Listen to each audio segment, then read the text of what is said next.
Hi friends, happy Thursday. So welcome to episode 4, I believe it's 4, of Love with No Conditions. So this is all about unconditional love and how we can apply it into like all the small areas of our own life and with ourselves, with relationships, all the things.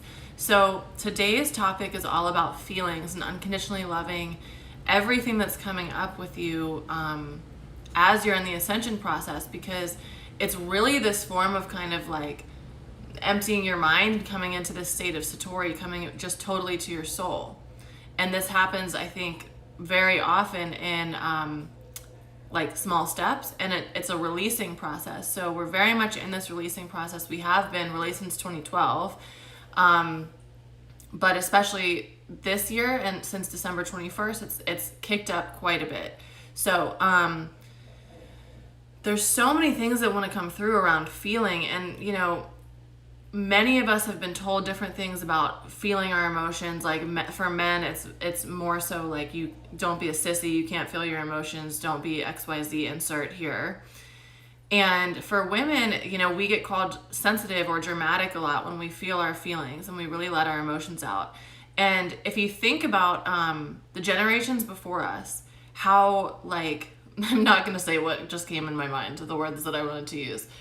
If you think about how kind of uptight the generations are sometimes as you get older and older, like further and further back into history. So I'm imagining like a farmer in the 1800s, right? Imagine how the father of that family probably was not really in touch with the emotions, not open to like being soft and touchy-feely with the children when they're being emotional, that type of thing. So this is something that like we're really changing and getting much better at over time, but it takes our full participation. And so what I wanted to share today is all about completely loving all of your feelings that come up. It's so easy for us to like label some emotions or feelings as inconvenient, or label them in a certain way, like, oh, I'm just being too much, I need to get over this, or I'm fill in the blank. And it's I believe that our emotions and our thoughts are so much of the same thing in this way. When we declare that we desire something, so everybody knows most of us know what we want. It might be in the next second, or it might be in the next phase of our life or whatever, but we're always manifesting. And so if we say, I want to create this, all of the thoughts that no longer work for that belief, so just for example, I want to make X amount of money per month, all the thoughts that don't correlate with that belief, that like can't survive in your body with you having that belief, are gonna come up. And we look at that as, oh, well, these thoughts must be true, these are the things that I really think, and we like stuff it back down because we choose to believe them. And instead it's like, no, the thoughts are trying to come out so they can be released and you can create that new version of you. We just haven't been taught that that's what's actually happening. So that's really supported me so much in my life. And I think with feelings it's so similar, because our feelings are just, sometimes they can just be so intense. And it takes a lot of vulnerability, first of all, to really let yourself go deep into your feelings. So I want to just address this. I feel like there's going to be some people on here who watch the replay or who are here live who are very sensitive souls, and it's like a lot of us are labeled for being that way. But it takes such courage and vulnerability to actually really let yourself go to the depths of your emotions. And if you don't do that, if you hide from the emotions, they're going to keep chasing you. They're not going to go away. They're going to keep chasing. And, I made this video the other day that a lot of people messaged me privately about substances, and how we're really running away from our feelings a lot of the time, running away from whatever's going on in our mind, wanting to like just release and let go and let a substance take us over instead. And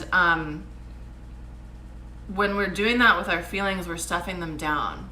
And then they're going to get lodged somewhere in your body, and you're holding on to it, and eventually that feeling turns into something totally different that's very damaging. So from a health perspective, we really have to deal with our emotions. And the whole message of today's live session is really about unconditionally loving our feelings when they come up, instead of casting judgments, or instead of saying like, I don't have time right now to feel this. Logistically, sometimes we may have to do that, but as much as possible, letting yourself fully be immersed in some sort of feeling. Fully be immersed as much as you can. And for me, this is very much a way of my life. I go into everything 100% because I'm like, I really just don't want to drag this out for 4 years. I'd rather just like feel this fully for a month and be done with it, rather than have to like have these dull feelings coming back. And it's just like, let's just rip the Band-Aid off. So I wrote down a couple questions I think that really helped me that I wanted to share here with you guys. Let me know if they help you too. So the first thing that was really important for me when I started working more in this area is like, what's actually really going on with me? What am I really feeling right now? And identifying what you're feeling without don't identify with it. That's not the right way to say it. That's the opposite. Label what you're feeling, but don't identify with it. So, man, right now in this moment, I'm just feeling really tired and really like sad. That's not who you are as a person. If we say I am sad or I am exhausted or I am whatever, it's the manifesting world is like, oh, you're exhausted? Let's give her some more of that. So you're labeling yourself in that way, and the more often you do that, you're creating that identity for yourself, which isn't good, which isn't something that we want. So instead, in this moment right now, I'm feeling this way. Right now, I'm just really feeling this way. And letting yourself fully go into it. Don't resist it. Notice what you want to do. For everybody, it's different. We all have different routes of self-sabotage. So for some people, it may be eating. For some people, it might be sex. For some people, it might be turn on the TV and zone out. Some people, it might be a drug or alcohol or substance of some kind. Some people, it might be like vigorous work, exercise. Some people, it might just be busying up their day so you don't have space or time to really like sit in whatever you're feeling and whatever the emotion is.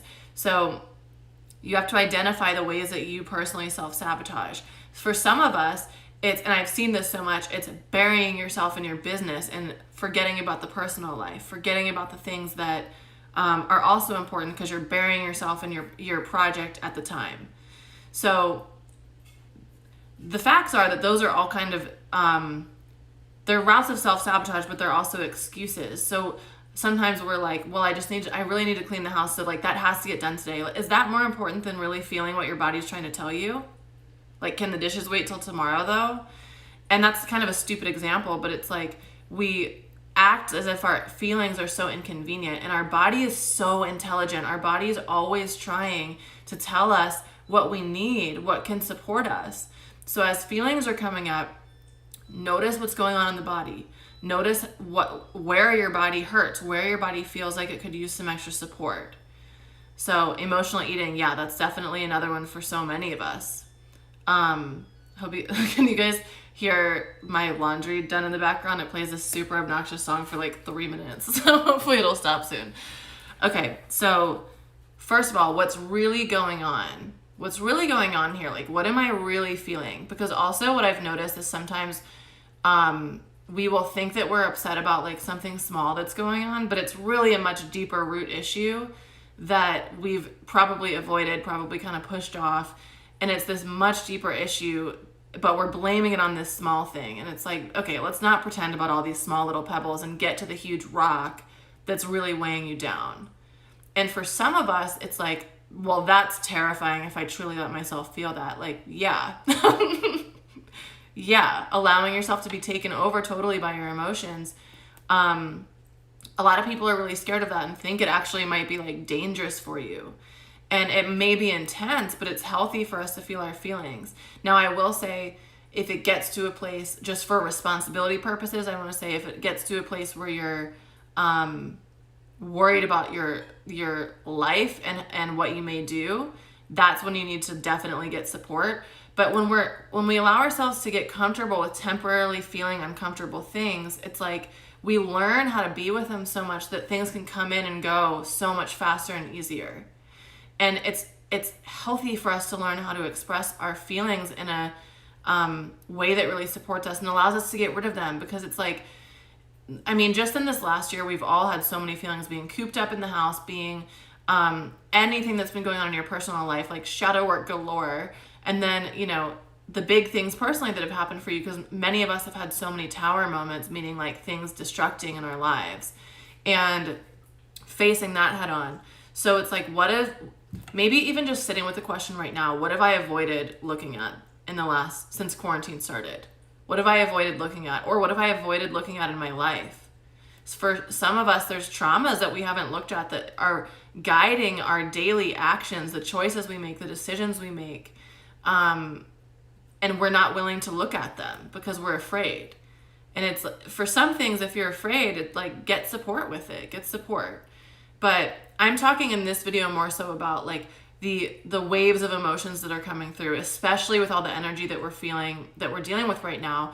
Easter was last weekend, so it's this huge like rebirth energy. We had the full moon in Libra before that. That was so powerful and intense. The moons since the spring equinox have been incredibly intense. Like for me, I've just noticed everything becoming so much more sensitive, meaning, and a lot of my community has shared this with me as well. Their like third eye basically is starting to get so much sharper. And so we're becoming much more sensitive to this energy and feeling the different shifts. So anyways, we had the rebirth energy with Easter, and it's like, okay, so as we're rebirthing ourselves, what we've declared that we've wanted for our life is anything that doesn't go along with that is going to come up. So all these feelings like anger, resentment, sadness, loneliness, despair, frustration, anything, any type of feeling is going to come up to be released that doesn't go along with what we want to be creating. So if you're like, nope, I'm not going to feel this anger right now. Nope, I'm not going to feel the frustration. Like, okay, then it's going to simmer in your body and prevent what you want from coming to you because you literally don't have open space for it.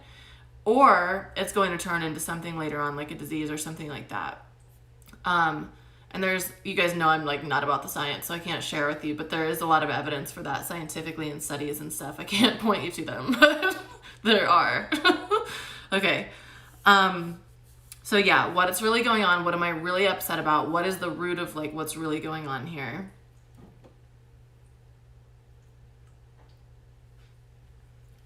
We talked about listening to your emotions, but not identifying yourself as those emotions. Like, I'm currently experiencing this. I'm temporarily feeling this. And this too shall pass. Like, always understanding. I learned someone taught me this, and I can't remember who it was, but they were like, you know, life is always ups and downs like this. We're always in the ebbs and flows. And when you can ride the waves fully, which I think is good in terms of when you are feeling things. However, it's better just to kind of stay neutral. That doesn't mean avoid your feelings though. So that's kind of a little bit confusing the way that I said that. What I mean by all these ebbs and flows is like we can expect things to change constantly. Any feeling that comes in, we know that this too shall pass. It's going to be gone pretty soon. But if we don't face it, if we don't deal with it, it's going to like cycle back around.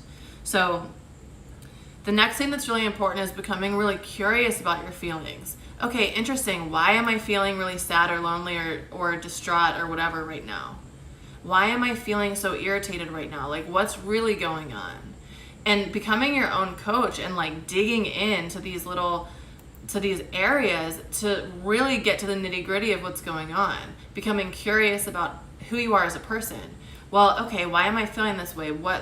You could go so deep with this, like, what have I learned in my life that's making me feel this way? What are the there's so many places that we could go with that. So the last thing that I want to share is that, like, what would really support me? So this is such an important question when you're in an emotional place. What would really support me? So not judging yourself, because sometimes when we allow the feelings to actually come up, we're like, this again, and we judge the feeling, and it's like, I'm just trying to be released. Like, I'm just trying to help you. And we judge it, stuff it back down. There's no need to be critical of it. It's just, what's going on here? What am I releasing? And how can I support myself? So let's talk about some ways to support yourself with different feelings. Your body, first of all, will tell you, but if you're not sure, so for example, if you're feeling a lot of anger, go move your body, move the anger. Also, underneath anger, a lot of the time is sadness. So by moving around, maybe go on like a vigorous walk, maybe go to the gym, maybe go swimming, maybe dance, anything moving the energy around. If you sit still with anger, you're probably just going to keep building yourself up. So really let yourself release it. And then you'll probably notice underneath there's sadness. So it's like, okay, this actually wasn't really about this person doing this. It's actually about this root action. Or I'm actually really upset because like this principle underneath the little small pebbles, the symptoms of the real problem. So if you're feeling angry, that could be something that you do. Go move, jump around, ground yourself. And then when the sadness comes, like you can expect it, be with yourself with that. So other things that may come up for you. I mean, it's really, your body will tell you, like, I don't need to share all these different examples with you. Your body really will tell you, and trust what your body says, because the body's so intuitively intelligent. The body's so smart and knows what you need. So sometimes you may just need to lay in bed for 30 minutes. You're feeling really tired. So here's an example. A lot of times we feel tired throughout the day, and all that you want to do is go lay in bed and maybe take a quick nap, maybe take a long nap, whatever. But a lot of times you'll be like, no, I don't have time to take a nap. And then you're kind of tired and lethargic throughout the whole day. Your body's like, hello, I'm just telling you that you need to take a nap, because once you do that, you're actually going to have so much more energy, and you're going to have so much more like vitality in the things that you're doing. But we're like, no, my mind knows better than my body. This is kind of the root problem of everything in the world. Our mind knows better than our body. No, it really doesn't. It really doesn't. So learning to listen to your body as much as you possibly can, because it always knows what's best for you, just like your heart does. So when we're coming from unconditional love, it's like, okay, how would like the best mother that you know, how would she react to her child when her child's crying? Oh, what's wrong? Like, what happened? And then, comforting the child, giving them what they need, holding them, nourishing them. So being really honest with yourself about what you need.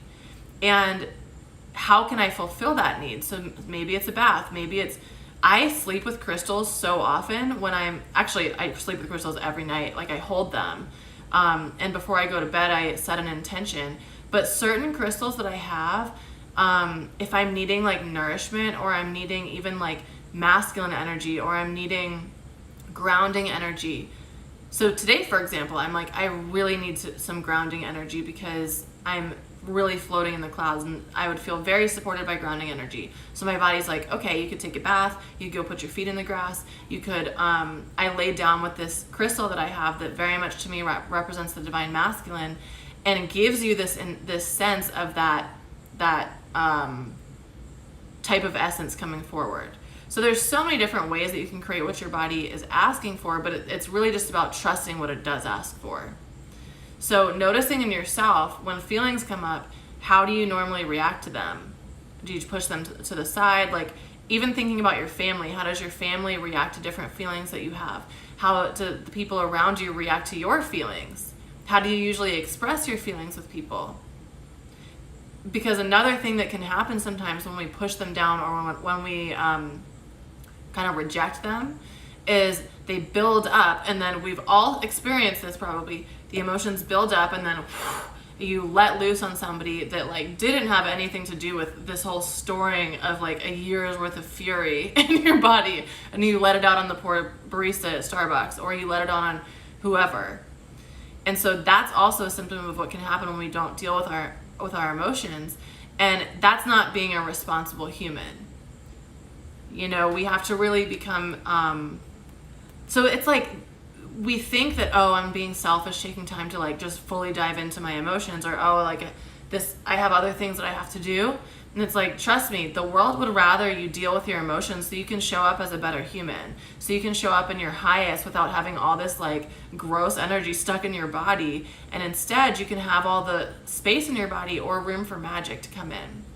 And that's kind of where I started this conversation today, with talking about when we say that we desire something, everything's going to come up that doesn't serve that, or that needs to be looked at in order for us to go create it. That thing that we want to call into our life, that thing we want to attract. So we have to be patient and loving as we look at all the things that come up, thoughts, beliefs, feelings, stories, all that kind of stuff. And it's like this work, I was doing a live this morning, and we were talking about how healing never ends. Like, there's always going to be new stuff that can come in to support you.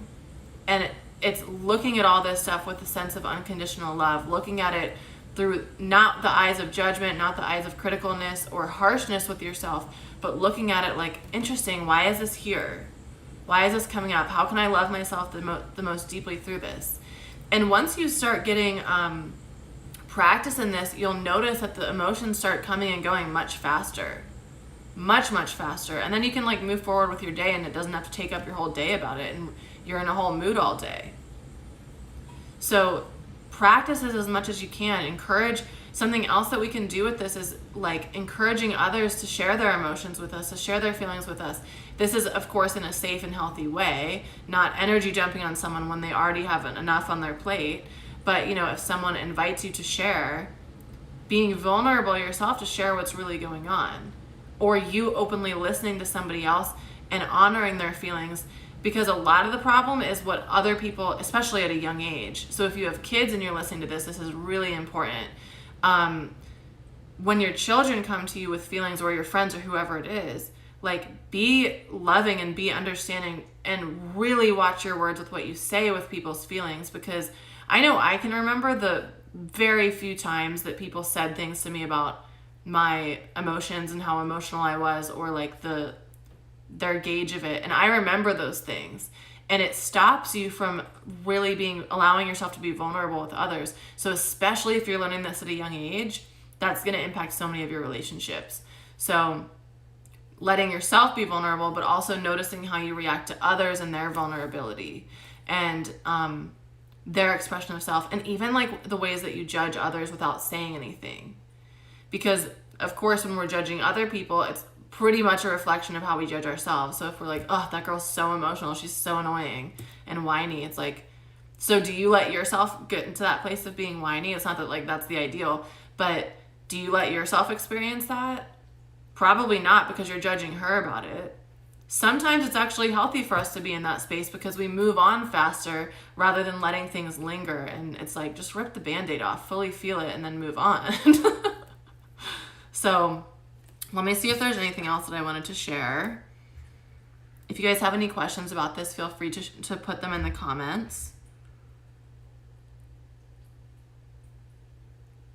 I think that the most important thing that I want to share that feels important for whoever's going to be watching, whoever's watching this now and then on the replay too, don't identify with your emotions, because they're meant to come in waves. They're meant to just be short-lived, and we move forward, and then we experience new things that trigger those emotions again, and then we experience, like, they're not meant to be permanent. They're all temporary. So if you're in a certain emotion now, trust that this too shall pass. Trust that, like, this is just temporary. This isn't how I feel permanently. And a big problem that people can get stuck in is saying, I am depressed, or I am anything. I am anything. Labeling ourselves as anything really isn't great, because then we're stuck to that identity. But specifically, you know, in the US, we have such a problem with anxiety and depression, and in the world. And, I'm happy you're taking notes. Thank you for sharing that, Sarah. I'm glad it's spot on for you. Thanks for sharing. I appreciate that. So, oh man, now I lost my train of thought. I always get so distracted. I try to be so focused just on what the teaching is.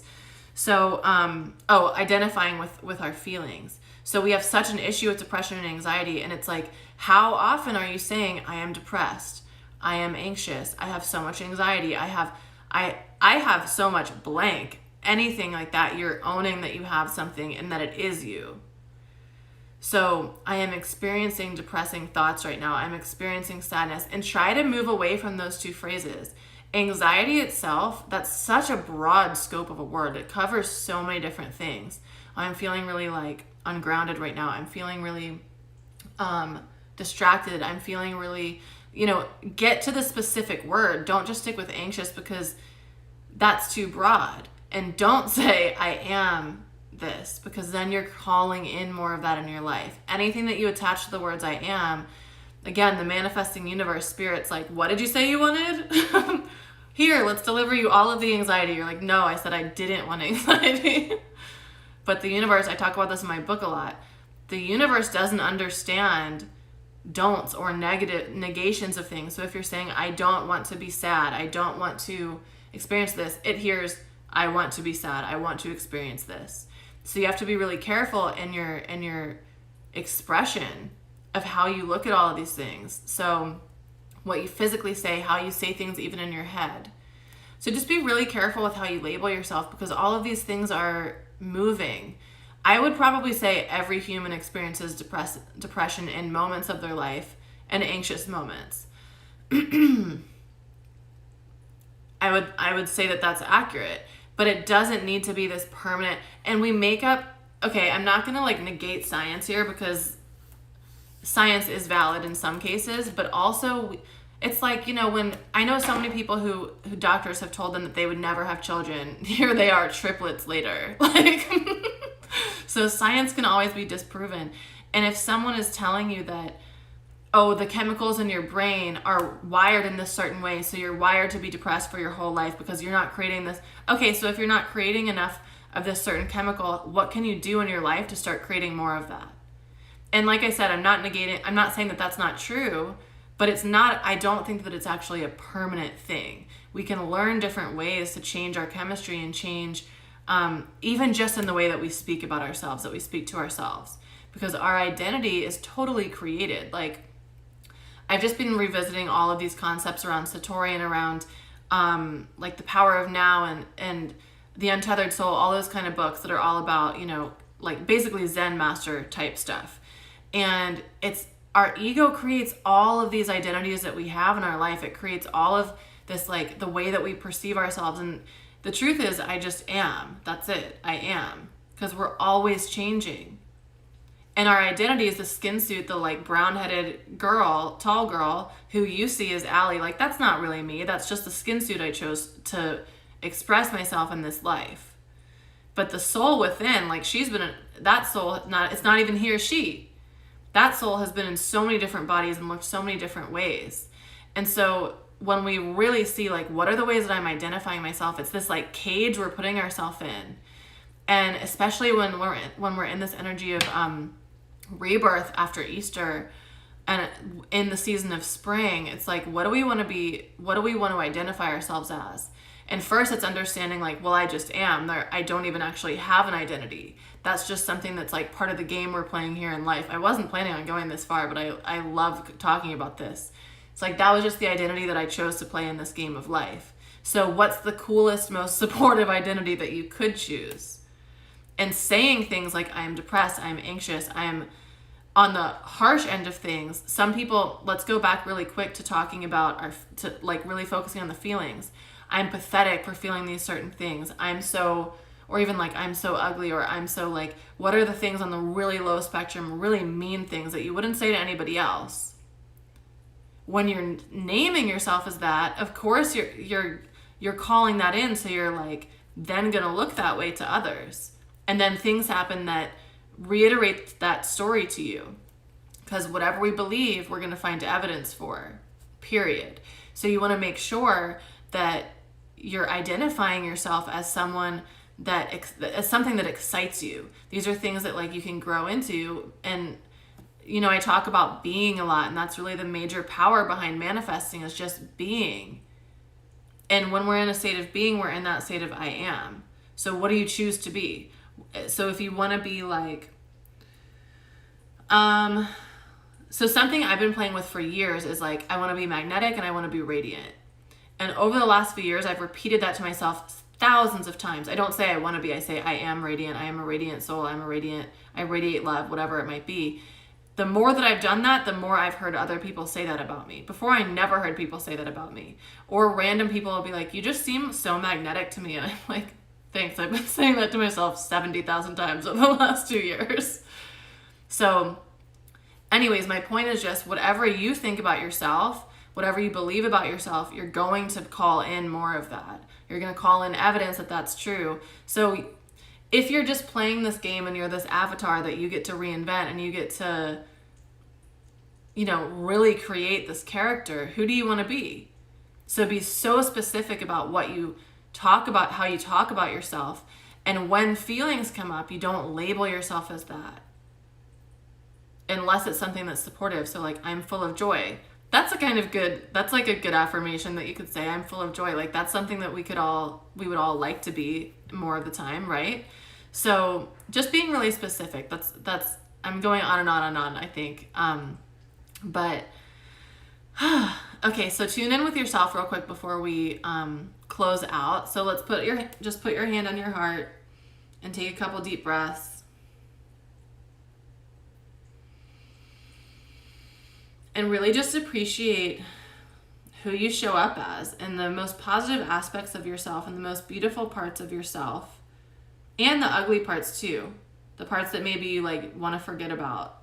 Just really appreciating all of you and understanding and being appreciative for the fact that you can recreate yourself in any moment. We can always reinvent ourselves.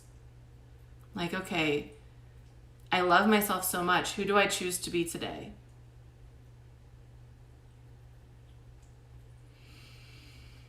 Okay, now put your hand on your solar plexus, so like around your belly button area. And I want you to imagine that there is a yellow rose or a yellow flower of some sort growing out of your belly button, and just this field of flowers is coming up around that same area. And just hold those flowers, feel the petals on your fingers as you hold your belly. Maybe even smell the flowers. Just see the vitality of that yellow color that they're vibrating. And tune into, who do I choose to be? And I want you to choose one word.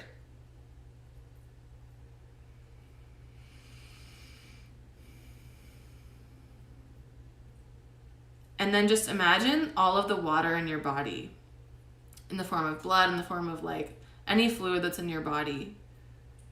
And imagine that you put that word, you activate the water in your body with that word. So in whatever way that shows up for you, maybe you just see the word like going on a surfboard and it just is like riding the waves of the fluid in your body.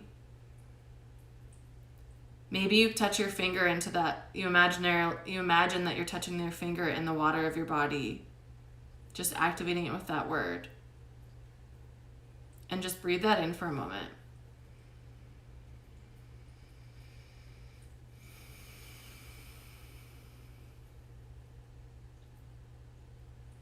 So that's one really powerful way that you can actually program your body. Like, doing that is actually a very, very, very, very powerful ceremonial act that you can do in a longer form, but even in short term, it works really well. So, okay, so take that word with you, and also just what I want to close with is just really acknowledging like that all of your feelings are beautiful and perfect, and they're helping you shift in to that version of yourself that you want to be. So really honor them when they're coming up, and like, thank you for showing up so that you could release from my body so I can be this version of me that I want to be.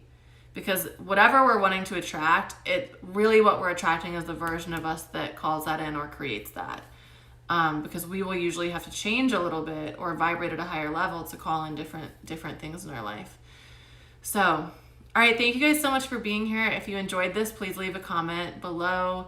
Let me know what your biggest takeaway was. Let me know, and also share your word with me. I'd love to hear what word you're calling in, what you're going to be stepping into. Okay, so have a beautiful weekend, and I will talk to you all later.